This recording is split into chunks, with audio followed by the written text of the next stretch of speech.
Welcome to the Making a Major Decision recorded workshop.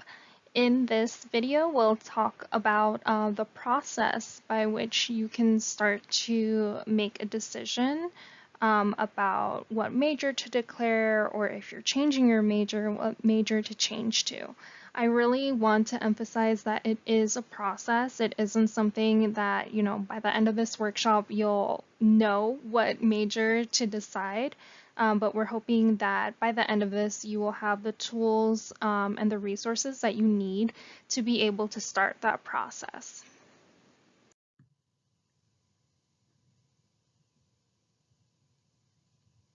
So for this workshop recording, our agenda is an activity where we will be going over some facts and myths related to major choice.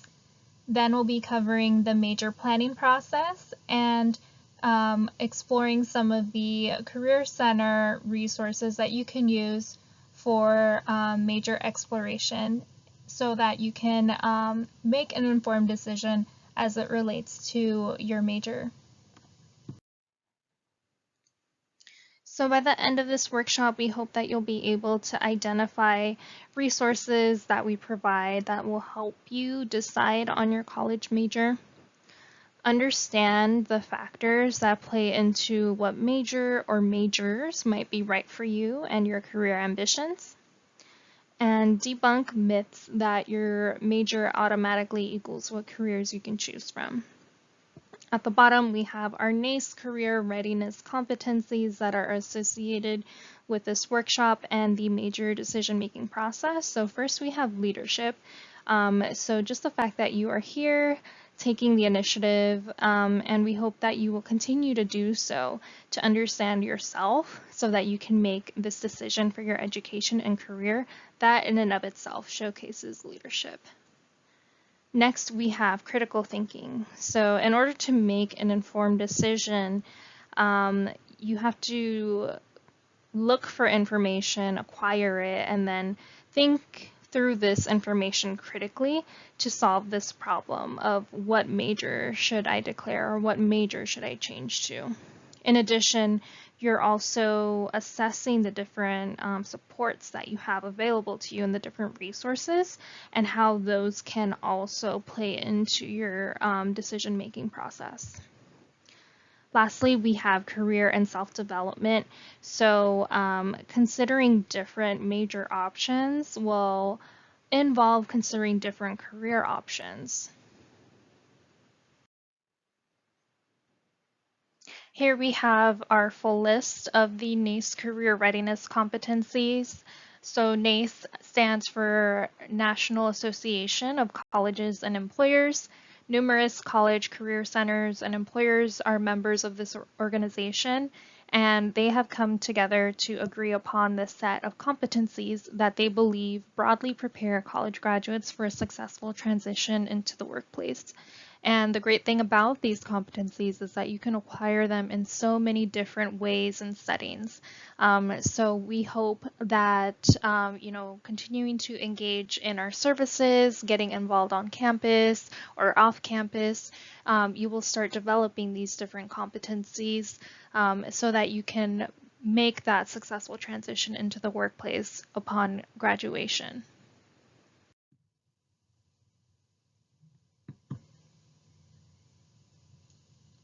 So now we'll be starting with the fact and myth activity. I hope that you will pause each statement and think about whether you think it's a fact or a myth before proceeding and seeing the answer.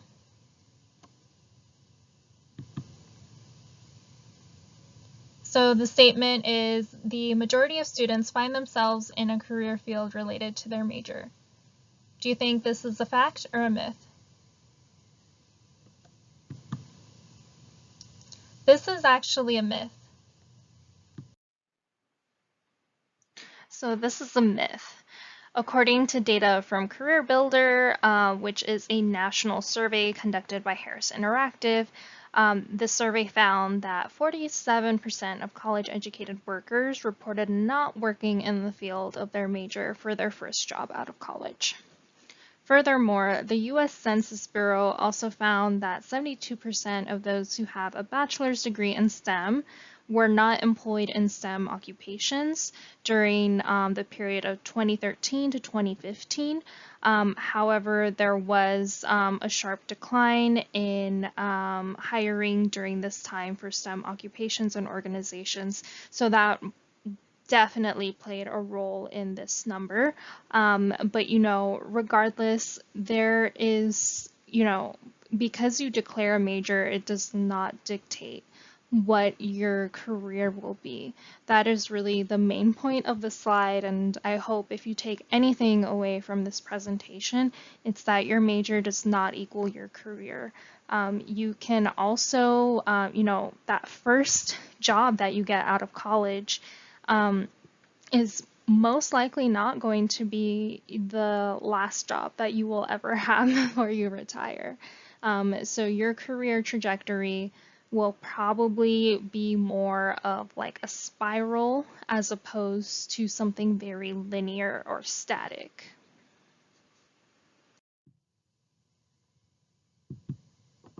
So fact or myth number 2 is declaring a major before third year still allows students to graduate in 4 years. Is this a fact or a myth? This is a fact, and we'll go over why in the next slide. So 80% of students change their major at least once, and the data shows that students who made a final decision by the end of their second year were still able to graduate in 4 years. Major exploration can lead to a knowledge of all of the options and identifying a major that fits interests and skills. Actually, if you rush into making the decision, it's more likely that you'll be changing your major multiple times, and that might lead you to not graduate in 4 years. So we think that ultimately it's best to take your time to do the exploration so that you can make an informed decision by the end of your sophomore year, and you'll still be on track to graduate. Factor myth number 3 is specific training and experience in one's chosen field are the most important variables in finding a job after graduation. Is this a fact or a myth? This is a myth, and we'll go over why in the next slide. So this is also a myth. Every year, NACE conducts a survey that they send out to employers, and they ask them, what are the attributes, what are the skills that you're looking for on college graduates' resumes? And so the things that they're looking for change slightly from year to year, though you might see a large change from like 2016 to 2021. I believe leadership was number 1, but now leadership is down to number 7 in 2021. So, but essentially, these are the skills that, as of 2021, that employers are looking for. And as you can see, most of them are those quote-unquote soft or transferable skills, as we're trying to refer to them as. So, teamwork, problem solving, or critical thinking ability, the analytical skills, communication, demonstrating that initiative or leadership. Then we have technical skills, followed by flexibility, adaptability, and the strong work ethic. A lot of these things are very reminiscent of the NACE career readiness competencies that we spoke about earlier. So really, if you work on those competencies, that the idea behind them is that you'll be prepared when you graduate from college to make a successful transition in the workplace. This is also kind of showing that this is what employers really are looking for. So, pay attention to those competencies, really focus on developing them. If you go to the NACE website, you can search for the competencies, and it'll give you some ideas as to how you can develop them while you're in college. And if you have other questions about them, you can always come speak to us at the Career Center, and we'd be happy to talk about them more with you and how these can continue to be developed throughout your undergraduate career. But basically, these are the things that the top 10 skills or attributes, I should say, that employers are looking for. And it is, the foundational skills that you need to be successful in the workplace. Here's the data from 2022. As you can see, the attributes kind of shifted in order, but for the most part, it's the same list of attributes from 2021. They just kind of shuffled around a bit. This is not to say that this is going to happen all the time, but we encourage you to continue to visit naceweb.org to look up future years survey data.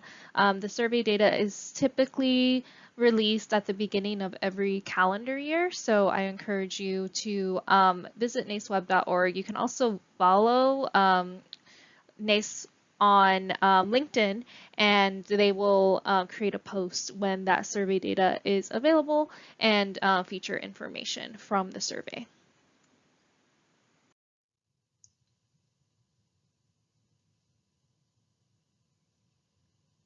Furthermore, according to the 2019 study on liberal arts and employment, 93% of employers agree that candidates demonstrated capacity to think critically, communicate clearly, and solve complex problems is more important than their undergraduate major. So this kind of goes in line, as you might remember, some of the skills that were listed in the top 5, I want to say, of the 10 qualities and skills on that NACE identified were thinking critically, communication, and problem-solving skills. So employers definitely value non-technical majors and their broad knowledge as well.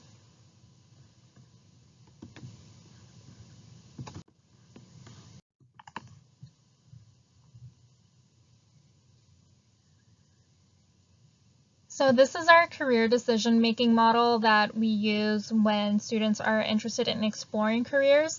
I think that it's also very applicable when it comes to exploring majors and deciding on a major to declare.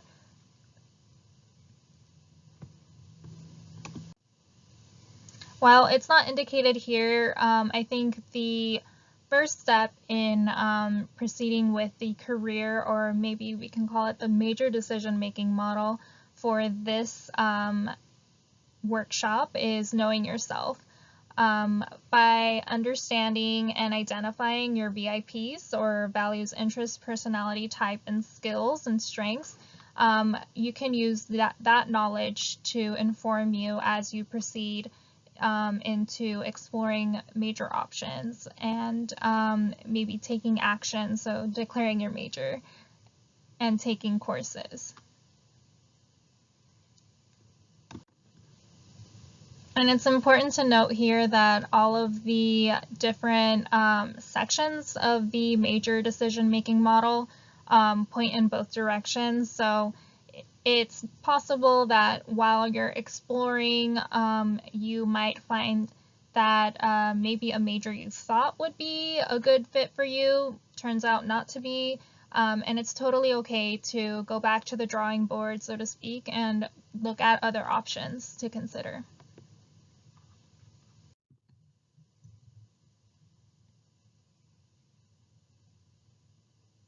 So as I mentioned in the previous slide, knowing yourself is the first step in making a career or major decision because it involves understanding and identifying your values, skills, interests, and personality type. These are all things that can inform us in choosing a major that is a good fit for us.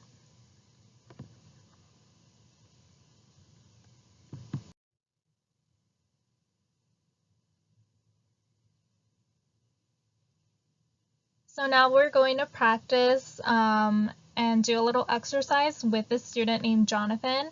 In this exercise, we'll be taking information based on what Jonathan has identified as their values, interests, personality, and skills, and use that information to consider possible majors for Jonathan to explore.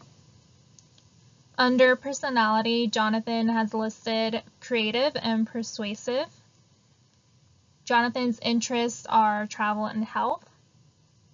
Skills include leadership and public speaking, and some of Jonathan's values are continual learning, helping others, and collaboration.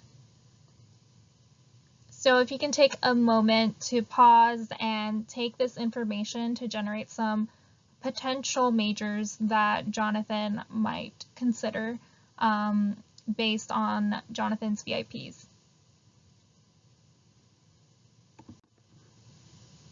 And there's really no right or wrong answer when it comes to this exercise.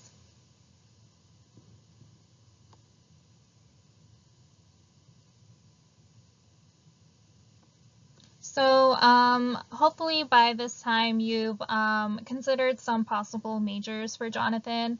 Some ideas based on this information might be political science / international affairs or pre-med. But there's a wide variety of different options that you could probably generate just based on the information on this slide.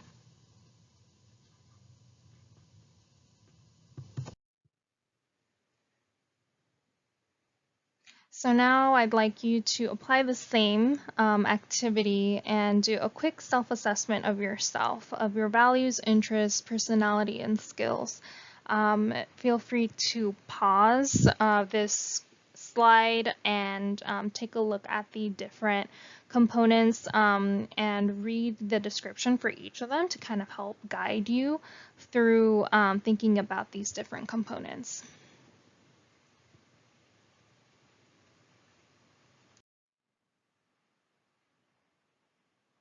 Another way to kind of conceptualize this is if you think of all of the skills, experiences, and perspectives that you have, kind of think of how you bring all of these together and present it to, a potential employer, maybe an on-campus job or student organization.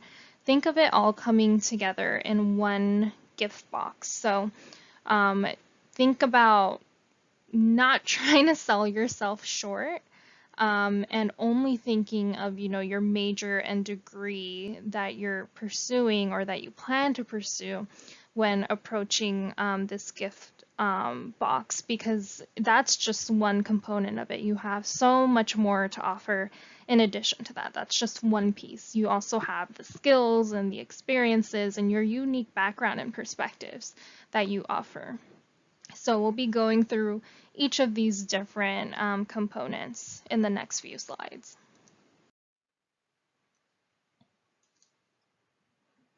So first is that major or degree, which is only one part of this entire gift box. In this example, we're going to say it's the left-hand corner. Can you brainstorm some other experiences that might fit in this gift box? And think about what else you have to offer and what else can be included in this entire package.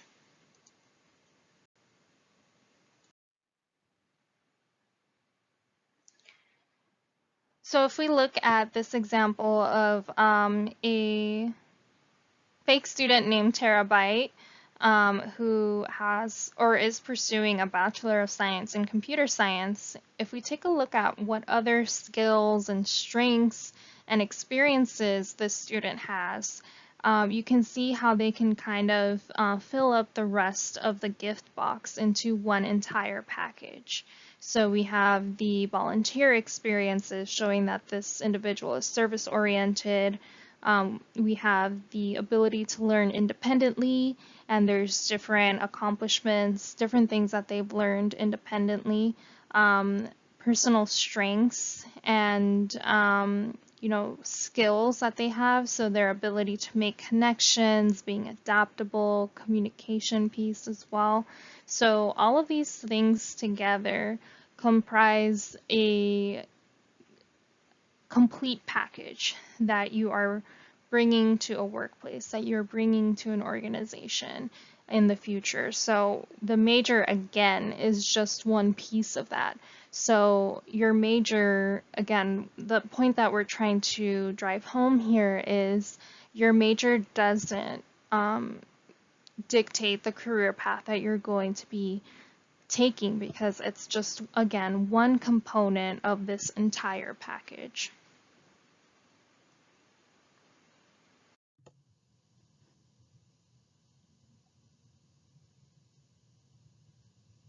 In addition to the self-assessment that we did on the previous slides, we also have some assessment tools available through the UCR Career Center.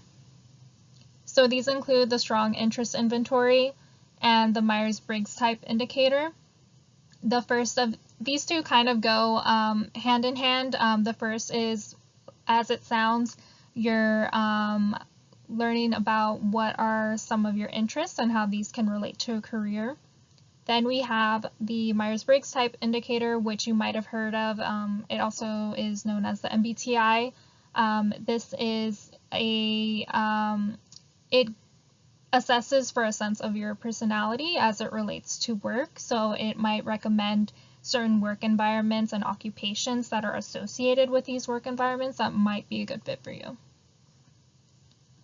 Then we have the Focus 2, which is an assessment that we recommend to first and second year students because of how it assesses for your VIPs, and then it uses the assessment's knowledge to not only suggest potential career options, but also relate them to majors at UCR. So this one I would highly recommend to take. You don't need to meet with a career specialist in order to take it like you have to with the Strong or the MBTI and even Career Leader. The Focus 2 is available on Handshake for you, so you can access it at your convenience. And I would recommend, though, that once you've completed the Focus 2, that you make an appointment with your career specialist to go over the results in more detail. Then we have Career Leader.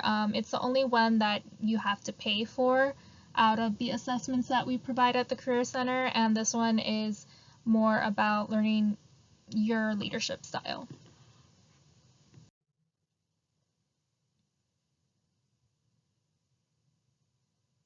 So as I mentioned, the Focus 2 is available on Handshake. So when you click on Handshake, click on the Career Center tab in the top right corner, click on Resources, and scroll down until you find the Focus 2. You'll have to register for an account with them, but it's free to you as long as you use the access code that is found on Handshake. So this is what it looks like when you first log in. If it is your first time using Focus 2, then please create your account by clicking on the register button, which is circled in red below.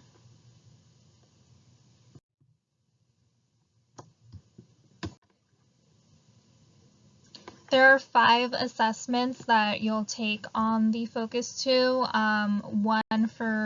one each for values, interests, personality, and skills, and there's even one for leisure as well.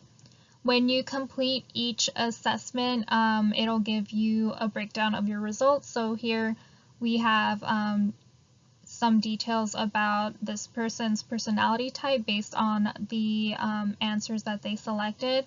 So it says you focus your attention on the exploration of new ideas that can lead to improvements that can benefit people. Your approach to new projects is to be open-minded, flexible, and committed to project goals, and so on and so forth. Then it gives you an application of these things and how they might relate to different careers. So people with your personality type are attracted to occupations that can make a contribution to society, help other people, and improve the knowledge and the well-being of others. Examples of such occupations are found in the fields of teaching, counseling, health sciences, literature, art, and psychology.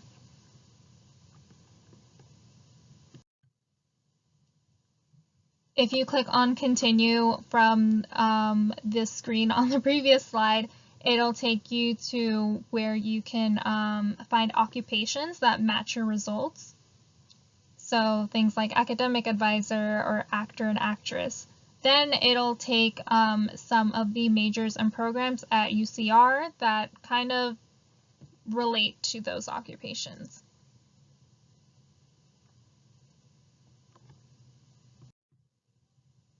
But remember that your major doesn't dictate your career, as the focus to, especially the previous slide, might have indicated.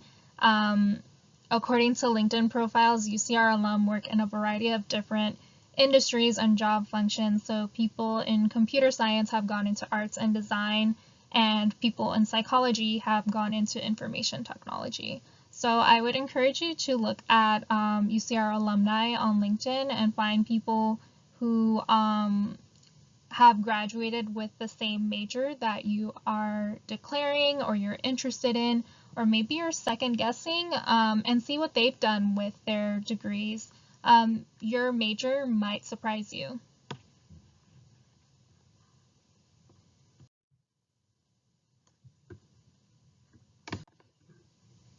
So now that we've gone from knowing ourselves to going into more of the exploration phase, in addition to looking at alum on LinkedIn, consider talking to academic advisors, faculty, upperclassmen, classmates or peers in student organizations, graduate students, alumni, as I indicated, on LinkedIn, and our career specialists at the Career Center.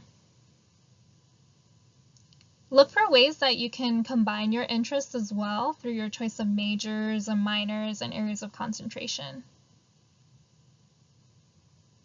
But also think about the skills and experiences that you would like to gain to complement your major.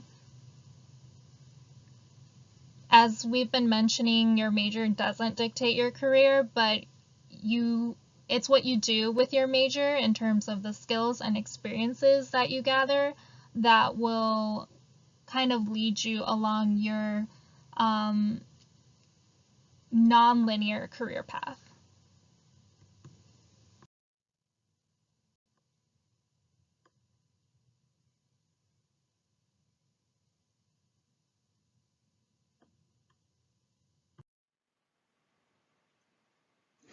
So some other resources that you can use to help you in your exploration beyond what we've already covered. The first is the course catalog. So pages 6 and 7 is where you can view the list of the majors that we offer at UCR. Next is what can I do with this major? I would actually recommend that you search for that on our website, careers.ucr.edu. You usually have to go through the link on our website in order for it to allow you to freely explore the entire site. And this does exactly what it says.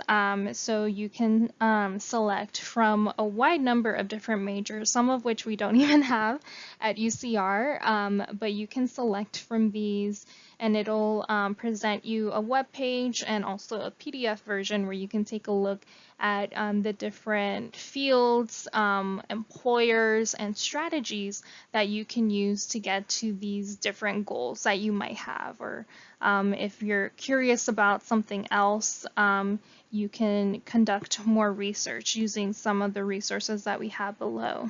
One of which is LinkedIn, the Find Alumni tool. So you can access this by going to the UCR page on LinkedIn. Currently, it is housed under the More button. So when you go to the UCR page, click on More, and then you can click on Alumni. Then you can start to filter alumni by their major is one option, and you don't have to do it that way, but you know, if you're thinking about what are some options that I could do with this major that I'm thinking about, you can search by their major and see all of the different possibilities that you can pursue potentially with a degree in this major. Furthermore, you can also go to ONET. So if you're doing your research, you're interested in a particular career path, but you don't know how to get there, you can start with the career and click or search for it, and then it'll start to show you, what are some of the skills that you need, what level of education it is that you need. You can also go to the Occupational Outlook Handbook, which is run by the U.S. Bureau of Labor Statistics. And you can search for these different occupations, and there's a specific tab on each occupation website, which is like, it says how to become one. And you click on that, and it'll tell you a little bit more information about the type of degree or education that you need in order to pursue this career path. They also have a page on their website called Field of Degree. So if you go to this particular part of their website, you can search by different degrees, such as engineering or biology, psychology, and it will break down for you, kind of like what we were talking about before. After people graduate, what kinds of fields do they go into afterwards? And I believe they have data currently for 2018, so it's a little bit more recent. So you might be able to get a better idea or something that's slightly closer to the current reality, and you can kind of compare and see what it is that people are doing after graduation with specific degrees.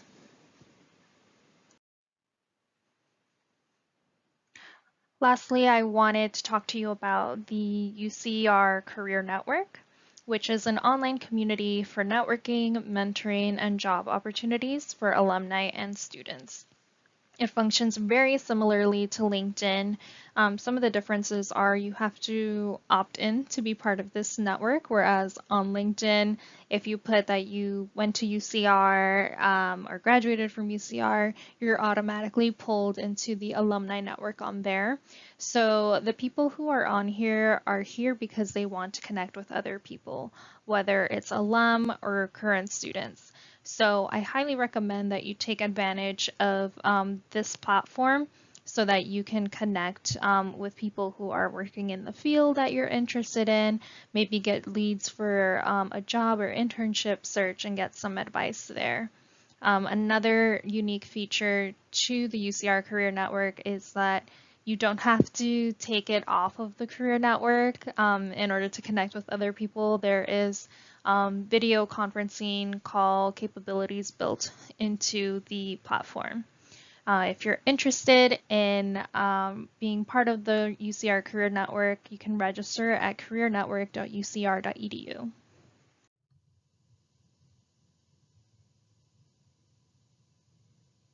So that's all the content that we have prepared for you for this workshop. This is really designed to help you get into the practice of thinking about yourself, your VIPs, and how this might relate to a major and a career.